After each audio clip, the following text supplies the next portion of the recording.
देखिए इस चैप्टर में या इस क्लास में कुछ एक्सरसाइज जो है वो मैं डिस्कस कर रहा हूँ। थ्योरेटिकल एक्सरसाइज है, टोटल सॉल्व प्रॉब्लम्स हैं, वो आप पढ़ना है आपको। अगर उसमें कोई डाउट होता है तो लेक्चर क्लास में, डाउट क्लास में डिस्कस करना है कि पाइथन किसने डेवलप किया।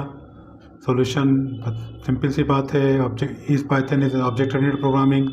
तो ये कि क्वेश्चन को आप पढ़ लीजिए, रीड कर लीजिए। इसमें कोई ऐसा क्वेश्चन नहीं है जो मुझे फिर से बताना पड़े और मैं फिर से आपको उसमें समझाऊं। तो मैंने ये इसलिए यहाँ पे लेके आया हूँ कि आगे की एक्सरसाइजों में डिस्कशन का पार्ट होगा, तो आपको अपनी एक्सरसाइजों को भी कंप्लीट करते हुए चलना है, उसको तैयार करते हुए चलना है कि भाई कोई भी क्वेश्चन जब आप लिखेंगे तो भाई आपके जो टेक्स्ट बुक है उसमें तो बहुत ज़्यादा लिखा हुआ है, तो ये आपका एक थोड़ा सा फिल्टर्ड है कि आप किसी क्वेश्चन को, कोई इस तरह क्वेश्चन आ रहा है तो हमें कितना लिखना है, तो उससे हिसाब से आप यहाँ पे कर सकते हैं। फिर difference between interactive mode and script mode discuss कर चुके हैं हम लोग कि इंटरेक्टिव मोड में कमांड मोड या पाइथन सेल कहलाता है कि कोई भी कमांड आप इमीडिएट देख के उसका रिजल्ट देख सकते हैं और वो सेव नहीं होता, वो कमांड के मतलब आउटपुट जो है कमांडों के बीच में सैंडविच की तरह काम करता है। भाई उसको आप सेव नहीं कर सकते और उसका खाली इमीडिएट रिजल्ट देख सकते हैं। और स्क्रिप्ट मोड में क्या होता है कि आप अपने प्रोग्राम को लिख सकते हैं और सेव करके उसको रन करके पूरे प्रोग्राम का आउटपुट एक साथ देख सकते हैं। ठीक है, फिर यहाँ पे जैसे एक एग्जाम्पल दिया है, इस तरह क्वेश्चन आते हैं, व्हाट विल द आउटपुट। तो आउटपुट वाले क्वेश्चनों पे आपको वर्कआउट ज़्यादा करना है कि आपको ये दिया होगा, इसका आंसर ना देख कर पहले देखिएगा कि इसका क्या रिजल्ट आएगा। तो 3 ये जो स्लैश दिया हुआ है ये कमेंट कहलाता है। तो कमेंट देने का मतलब होता है कि आप चाहते हैं कि इसका जो एडिटर है इसको रीड ना करे, छोड़ दे इस लाइन को, तो वहाँ कमेंट तो हम देते क्यों है, देते इसलिए कोई भी आपके प्रोग्राम को पढ़े तो समझ पाए कि इसमें आपने क्या किया हुआ है। अपने लिए आप कर रहे हैं मत छोड़ लिखिए, लेकिन आप किसी यूज़र के लिए अपने आप कुछ प्रोग्राम लिख रहे हैं तो ये आपको देना पड़ेगा। ये प्रिंट का स्टेटमेंट भी इन्होंने कमेंट के साथ ले रखा है, तो भी कंप्यूटर इसको रीड नहीं करेगा, ये भी कमेंट मानेगा। किसी भी कमांड के पहले आप हैश लगा देंगे तो वो कमेंट बन जाएगा, वो कमांड होगा ही नहीं। तो इसका आउटपुट क्या होगा, सिर्फ 2 लाइनों में आउटपुट आना चाहिए, टेक एवरी चांस और ड्रॉप एवरी फियर, यही आएगा।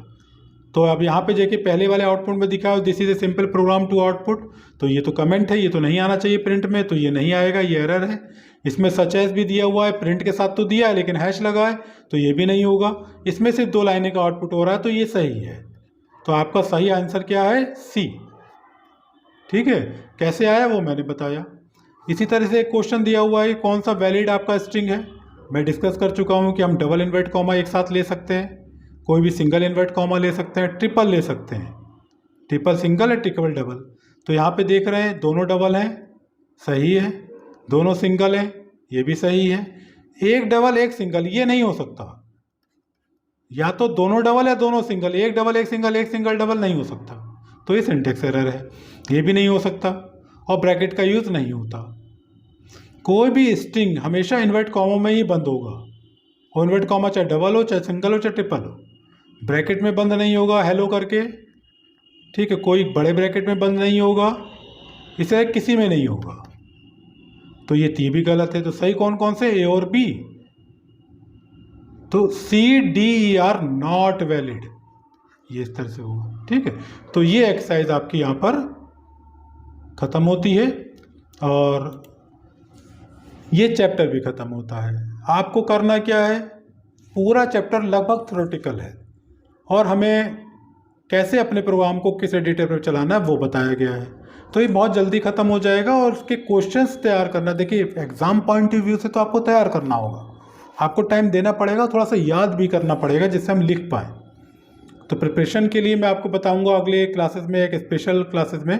अभी आपको समझना है और अपने पाइथन की प्रोग्रामिंग को माइंड सेट करते हुए लिखने की तैयारी करनी है। ठीक है, चलिए अगली क्लास में मिलते हैं अगले टॉपिक के साथ।